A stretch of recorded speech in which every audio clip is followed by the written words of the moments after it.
नमस्कार, स्वागत है आपका सिटी पोस्ट लाइव में। मैं हूं ऋषि। बिहार में चल रहे बुलडोजर अभियान ने अब तक ऐसा संदेश दिया है जिसने पूरे राज्य की राजनीति और प्रशासनिक व्यवस्था में हलचल मचा दी है। यह अभियान अब सिर्फ आम लोगों तक सीमित नहीं रहा, बल्कि इसकी जद में खुद मुख्यमंत्री सम्राट चौधरी का घर भी आ गया है। जी हां, मुख्यमंत्री के तारापुर स्थित आवास के बाहर बनी सीढ़ी को अतिक्रमण मानते हुए प्रशासन ने बुलडोजर चलाकर उसे तोड़ दिया। तारापुर में एक जनसभा को संबोधित करते हुए सम्राट चौधरी ने खुद इस बात का खुलासा किया। उन्होंने कहा कि उन्हें रिपोर्ट मिली है कि उनके घर के बाहर बनी सीढ़ी को तोड़ा जा रहा है। इस पर उन्होंने साफ शब्दों में कहा, जब मेरा घर टूट सकता है तो किसी और का कैसे बच सकता है?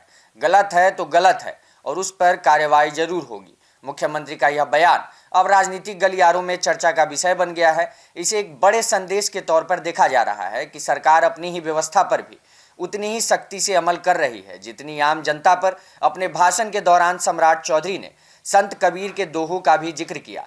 कबीरा खड़ा बाजार में लिए लुकाटी हाथ, जो घर फूके आपनो चले हमारे साथ। उन्होंने इस दोहे के जरिए यह संकेत देने की कोशिश की कि जो व्यक्ति अपने ही घर पर नियम लागू कर सकता है वही सही मायनों में व्यवस्था को मजबूत भी कर सकता है। दरअसल बिहार में अतिक्रमण के खिलाफ यह बुलडोजर अभियान नवंबर 2025 में एनडीए सरकार के गठन के बाद तेज हुआ। इसकी शुरुआत समस्तीपुर से हुई थी, जिसके बाद यह अभियान पटना, मुजफ्फरपुर, लखीसराय, तारापुर और सीतामढ़ी जैसे कई जिलों तक फैल गया। सरकार का कहना है कि सड़कों पर बढ़ते अतिक्रमण के कारण लगातार जाम की समस्या बढ़ रही थी, जिससे आम लोगों को काफ़ी परेशानी हो रही थी।